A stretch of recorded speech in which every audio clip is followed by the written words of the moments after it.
"Can't you get back?" continued Matthews, who knew the nature of the country on the other side. "Don't want to," was the other's laconic reply. "Stay here." I heard Spicer mutter, "Mad as a March hare."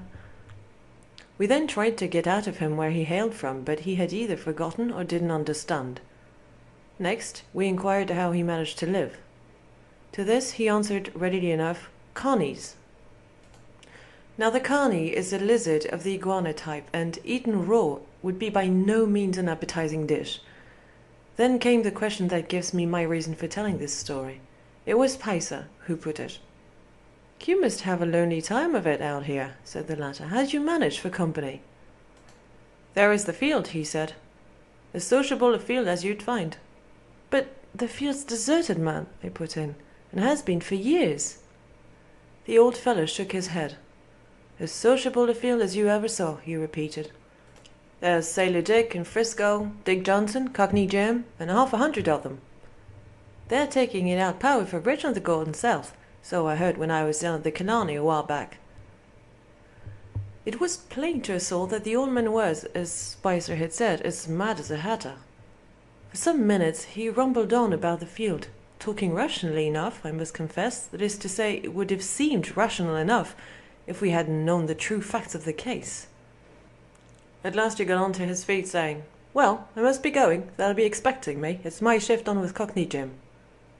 "But you don't work at night," growled Matthews from the other side of the fire. "We work always," the other replied. "If you don't believe me, come and see for yourselves." "I wouldn't go back to that place for anything," said Spicer. But I must confess that my curiosity had been aroused, and I determined to go, if only to see what this strange creature did when we got there.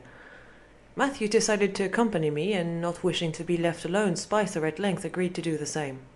Without looking round, the old fellow led the way across the plain towards the field. Of all the nocturnal excursions I've made in my life, that was certainly the most uncanny. Not once did our guide turn his head, but pushed on at a pace that gave us some trouble to keep up with him. It was only when we came to the first claim that he paused. "Listen," he said, "and you can hear the camp at work. Then you'll believe me." We did listen, and as I live, we could distinctly hear the rattling of sluice boxes and cradles, the groaning of windlasses. In fact, the noise you hear on a goldfield at the busiest hour of the day. We moved a little closer, and believe me or not, I swear to you I could see the shadowy forms of men moving about in that ghostly moonlight. Meanwhile, the wind sighed across the plain, flapping what remained of the old tents, and giving an additional touch of horror to the general desolation. I could hear Spicer's teeth chattering behind me, and for my own part, I felt as if my blood were turning to ice. "That's the claim, the Golden South away to the right there," said the old man, "and if you will come along with me, I'll introduce you to my mates." But this was an honor we declined, and without hesitation. I wouldn't have gone any further among those tents for the wealth of all the Indies. "I've had enough of this," said Spicer, and I can tell you I hardly recognized his voice. "Let's get back to camp."